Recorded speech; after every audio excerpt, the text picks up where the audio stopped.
spend 24 hours at the firehouse, leading with patience, staying calm under pressure, handling chaos without losing your edge. Then you come home. Somehow, the smallest thing sets you off. Your tone changes, your patience disappears, and the leadership you're known for at the firehouse is gone. You don't want to admit it. You're showing up better for the guys at the firehouse than you are for your own family. And that's a problem. But what if the answer isn't separating those two worlds, but it's actually bringing the firehouse home with you? A lot of us have been there. We tell ourselves, I just need to decompress. Home is where I can finally relax. They don't understand what I deal with. Yes, some of that is true, but think about this. We build discipline, control, and leadership habits at work, and then we turn them off the second we walk through the front door at home. At the firehouse, you don't snap at people. You communicate clearly. You keep your emotions in check. At home, sometimes we do the exact opposite because we've convinced ourselves that those standards don't apply there. I remember when it finally hit me. I'd just come off shift, long day and night, busy. I'm wiped out, right?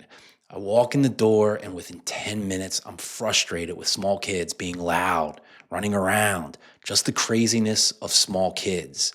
And then I caught myself getting mad and yelling. I would never talk to my crew like that. At the firehouse, I pride myself on being steady, calm, clear, in control. But at home, I was the reactive guy. And that realization stuck with me because if I claim to be a leader, then leadership doesn't turn off when I leave the firehouse.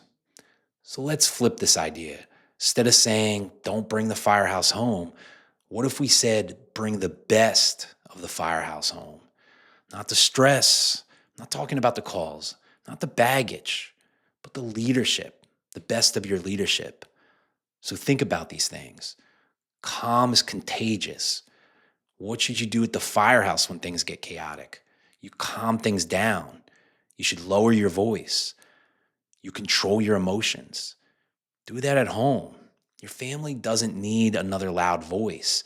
They need a steady, calm one. And communication. You don't give sloppy orders on scene. You're clear, direct, respectful. Bring that home. Be clear and calm in how you speak to your family. Now, emotional control under pressure, right? If you've trained yourself not to react emotionally on calls, why do we justify it at home? Stress doesn't give you permission to lead with emotion. Here's the takeaway. You don't need to become someone different at home. You need to become more consistent. You need the same calm, the same discipline, the same leadership that makes you respected at the firehouse. That's what will make you trusted at home with your family. And here's what happens when you do it that way. You don't just become a better husband and father, become a better officer because leadership isn't something you turn on and off. It's who you are. So the next time you pull into your driveway, don't shut off your leadership. Bring the best of it with you. If you want to figure out how to be the leader your firehouse and your family need, join our membership at firegroundcompany.com. The link is in the description.